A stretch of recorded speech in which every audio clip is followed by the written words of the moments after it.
उत्तर प्रदेश में होमगार्ड भर्ती इस वक्त चल रही है। लिखित परीक्षा की तारीखें भी आउट की जा चुकी हैं। अब इसी के बीच दोस्तों कैंडिडेट्स को उत्तर प्रदेश पुलिस भर्ती बोर्ड ने एक बहुत बड़ी खुशखबरी दी है। नोटिस जारी किया है। आपको नोटिस दिखाऊंगा और पूरा बारीकी से समझाऊंगा। एंड वाला जो पार्ट है ना नोटिस का, वो बहुत ज़रूरी है। अगर आपने ज़रा सी भी गलती कर दी तो फिर आपका जो सिलेक्शन है वो कैंसिल हो जाएगा, सिलेक्ट नहीं हो पाएंगे, बाहर हो जाएंगे। तो इस नोटिस को समझना बहुत ज़रूरी है। एंड तक पूरे वीडियो देखिएगा। वीडियो पसंद आए तो वीडियो को लाइक और शेयर करना। चैनल पर नए हैं तो चैनल को सब्सक्राइब करके बेल के आइकॉन को दबाना, ताकि फ्यूचर में इस तरह का हर अपडेट आपको हमेशा टाइम से मिलता रहे। और नीचे कमेंट बॉक्स में आके ज़रूर लिख देना यूपी होमगार्ड भर्ती 2025-26, जिससे कि दोस्तों आगे इस तरह की अपडेट देने में मदद मिलेगी। दोस्तों बोर्ड की तरफ से एक ऑफिशियल नोटिस जारी किया गया है। उसकी जो कॉपी है ना वो मैं आपको स्क्रीन पर जूम करके दिखाता हूं। देखिए दोस्तों, यहां आपको दिख रहा होगा उत्तर प्रदेश पुलिस भर्ती एवं प्रोन्नति बोर्ड ने यह सूचना जारी कर दी है। उत्तर प्रदेश होमगार्ड के पदों पर इनरोलमेंट 2025, ठीक है, लिखित परीक्षा की प्रक्रिया का प्रकाशन एवं ओएमआर उत्तर पत्रक भरने के निर्देश दे दिए गए हैं।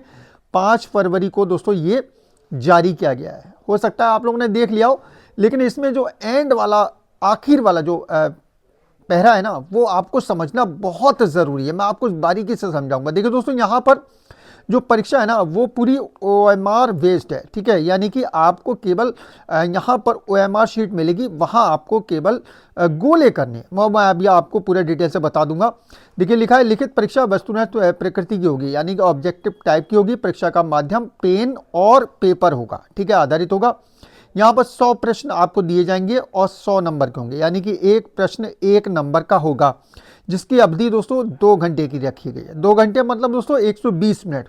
120 मिनट में आपको 100 क्वेश्चन जो है हल करने होंगे, ठीक है, यानी कि आपको लगभग 1 मिनट से ज़्यादा एक क्वेश्चन के लिए खर्च करना होगा। ये यहाँ पर टाइम का बहुत ध्यान रखिएगा, ठीक है। लिखित परीक्षा के प्रश्न पत्र की जो संरचना निम्नवत होगी। यहाँ पर सामान्य ज्ञान यानी कि जनरल नॉलेज का आपका क्वेश्चन होगा। 100 नंबर का आपके होने वाले प्रश्न 100, ठीक है, 100 प्रश्न 100 नंबर के, एक एक नंबर का एक होगा प्रश्न। इसके अलावा लिखित परीक्षा एक विषय होगी, ठीक है, यानी कि जनरल नॉलेज की। नंबर 4 पर प्रत्येक सही उत्तर के लिए 1 अंक निर्धारित किया गया है। इसमें ऋणात्मक अंक का प्रावधान नहीं है, यानी कि निगेटिव मार्किंग नहीं है, ठीक है, निगेटिव मार्किंग आपकी नहीं होगी। अगर आपको क्वेश्चन नहीं मालूम, उसका उत्तर नहीं मालूम, तब भी आप भरकर आइएगा। ये ध्यान रखिएगा, छोड़कर नहीं आना है, क्योंकि निगेटिव मार्किंग इसमें नहीं है, ध्यान रखिएगा। नंबर 5 पर लिखित परीक्षा में 25% से अंक प्राप्त करने में विफल रहने वाले अभ्यर्थी इनरोलमेंट के लिए पात्र नहीं होंगे। ये देखिए, आपका जो क्वेश्चन पेपर है ना वो यहाँ पर 100 नंबर का है, ध्यान रखिएगा। इसमें से आपको कम से कम 25 नंबर लाना ज़रूरी है। अगर आप 25 से कम ला पाए तो फिर आपको बाहर कर दिया जाएगा। तो 25 नंबर लाना आपके लिए ज़रूरी है। क्वालिफिकेशन के लिए 25 नंबर लाना ज़रूरी है, यानी कि आपके 100 क्वेश्चन में से 25 क्वेश्चन सही होना ही चाहिए। नंबर 6 पे प्रत्येक प्रश्न के 4 वैकल्पिक उत्तर दिए जाएंगे। इनमें से अभ्यर्थी जिस उत्तर को सही समझते हो चुन लें। प्रत्येक प्रश्न के लिए केवल एक ही उत्तर चुनें। तदनुसार ओएमआर उत्तर पत्रक में उत्तर गोला भरें, ठीक है, गोला भरना पड़ेगा, ठीक, एक ही चुनना है। ये मत करना कि 2 गोले करें आए, एक गोला केवल। अभी मैं आपको बताता हूँ, ओएमआर उत्तर पत्रक एक गोला भरने के लिए केवल काला या नीला पेन, ऐसा नहीं है केवल काला, काला या नीला कोई सा भी आप एक डॉट पेन लेकर जाएंगे। जेल पेन मत ले जाइएगा, ठीक है, डॉट पेन लेकर जाइएगा, काला या नीला, ये ध्यान रखिएगा। लिखा बॉल पॉइंट पेन, ठीक है, लिखा हुआ है यहाँ पर, ठीक है, क्योंकि जेल पेन जो है वो यहाँ पर उत्तर पुस्तिका को खराब कर देता है, ठीक है। अभ्यर्थी इस बात का ध्यान रखें कि प्रश्न पुस्तिका क्रमांक और ओएमआर उत्तर पत्रक क्रमांक जो समान हो, एक जैसे हो। अगर ऐसा नहीं है तो तुरंत अपने कक्ष निरीक्षक को सूचित करें और अपनी उत्तर पुस्तिका और ओएमआर उत्तर पत्रक को बदलवाएं। नंबर 9 पर अभ्यर्थी द्वारा ओएमआर उत्तर पत्रक पर परीक्षा केंद्र कोड, अनुक्रमांक और प्रश्न पुस्तिका क्रमांक आदि प्रश्नों को काले या नीले वाल पॉइंट पेन से यहाँ पर भरना अनिवार्य कर दिया गया है, ठीक है। काला या नीला पेन आपको यूज़ करना है। वो कैसे भरना है वो मैं आपको अभी दिखा दूंगा, ठीक है, नीचे की तरफ दिया हुआ है। इसके अलावा OMR उत्तर पत्रिका की जो जांच है वो इलेक्ट्रॉनिक माध्यम से होगी, ये ध्यान रखिएगा, ठीक है। आपका जो OMR शीट होगी जो आप भरेंगे वो सीधे कंप्यूटर पर लगा दी जाएगी, कंप्यूटर अपने आप ही बता देगा, इसलिए गलती नहीं करनी है, एक ही गोला आपको ब्लैक या ब्लू कर देना, ये ध्यान रखिएगा, ठीक है। यहाँ पर लिखा है प्रत्येक प्रश्न के लिए दिए गए 4 विकल्पों में से चयनित उत्तर के लिए OMR उत्तर पत्रक पर केवल एक गोले को ही पूरी तरह काले या नीले बॉल पॉइंट से भरें। यदि किसी प्रश्न में एक विकल्प गोले को भरने के साथ साथ अन्य विकल्प गोले पर किसी प्रकार की मार्किंग या रेखा या धब्बा बना पाएगा तो उत्तर प्रश्न का विकल्प गलत उत्तर के रूप में पढ़ा जाएगा। तो ये ध्यान रखिएगा, एक लाइन भी नहीं खींचनी चाहिए दूसरे गोले पर, ठीक है, ये ध्यान रखिएगा।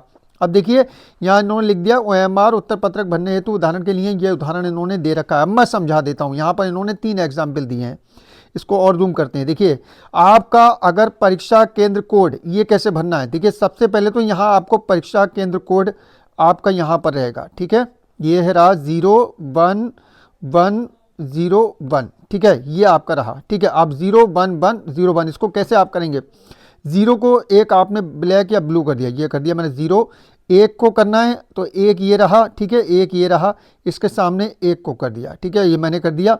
इसके अलावा दोस्तों दूसरा अगर करना है 1 है, ठीक है, तो इसको भी कर दिया मैंने, ठीक है, केवल एक ही खाने को करना, अगर 2 होता तो 2 वाले को करता, 0 है तो 0 वाले को फिर से कर दिया, उसके बाद 1 है तो 1 वाले को कर दिया। इस तरीके से आपको ये अपने नीले पेन या काले पेन से कर देना है, गोले बना देना है। इसी तरीके से आपको अपना अनुक्रमांक भी भर देना है, ठीक है, अनुक्रमांक भी कुछ इसी तरीके से भरा जाएगा, जैसे कि यहाँ पर अनुक्रमांक है 55, ठीक है, तो 55 कैसे बनना, 5 वाले पे आइए और यहाँ पर ब्लू या ब्लैक कर दीजिए, फिर 5 वाले पे आइए ब्लू या ब्लैक कर दीजिए, उसके बाद 9 वाले पे आइए, इस तरीके से गोला बना दीजिए, 1 पर गोला बना दीजिए, 1 पर गोला बना दीजिए, 3 पर बना दीजिए, 7 पे बना दीजिए गोला, उसके बाद 1 पर गोला बना दीजिए, 7 पे बना दीजिए और 3 पर बना दीजिए, ठीक है। इसी तरीके से ठीक प्रश्न पुस्तिका क्रमांक भी ठीक इसी तरीके से आपको भरना है। 9 वाले में 9 का गोला रहेगा, ठीक है, 0 वाले में 0 का गोला रहेगा, 1 वाले में 1 का रहेगा। इस तरीके से आप जो आपका नंबर है उसके सामने जो है वो गोला बना दें, ठीक है। इस तरीके से आपको OMR शीट भरना है, इसमें गलती नहीं होनी चाहिए। सबसे पहली बात नोट कर लीजिए, सभी क्वेश्चंस को आपको उत्तर देकर आना है, ठीक है, लेकिन उत्तर केवल एक विकल्प चुनना है, ये ध्यान रखिएगा। निगेटिव मार्किंग नहीं है, इसलिए घबराना नहीं है, हर क्वेश्चंस का उत्तर आपको देना ही है, ये दिमाग में बिठा लीजिए, छोड़कर नहीं आना है, ठीक। निगेटिव मार्किंग होती है तो छोड़ने का ऑप्शन बनता है, क्योंकि निगेटिव में चला जाएगा, ठीक है, इसलिए पॉजिटिव मार्किंग है, निगेटिव मार्किंग खत्म है इसमें, इसलिए आपको टेंशन लेने की जरूरत नहीं है। आपको सभी क्वेश्चन अटेंड करने हैं, उनके उत्तर सभी के देने हैं। दूसरी बात दोस्तों, यहां पर आपको कम से कम 25 क्वेश्चन सही करने होंगे। अगर आप ये लिखित परीक्षा क्वालिफाई करना चाहते हैं, आगे बढ़ना चाहते हैं भर्ती में, तो ये आपको करना ही होगा, तभी आपकी उत्तर प्रदेश होमगार्ड वर्दी पक्की हो पाएगी। कोई कंफ्यूजन दिमाग में चले तो नीचे कमेंट कीजिए। जानकारी पसंद आई हो वीडियो को लाइक और शेयर कर दें। चैनल पर नए हैं तो चैनल को सब्सक्राइब करके बेल के आइकॉन को दबा लें, ताकि फ्यूचर में इस तरह का हर अपडेट आपको हमेशा टाइम से मिलता रहे। चलिए दोस्तों, चलता हूँ, अपना ख्याल रखिए, परिवार का ख्याल रखिए, फिर मुलाकात होगी। Thank you.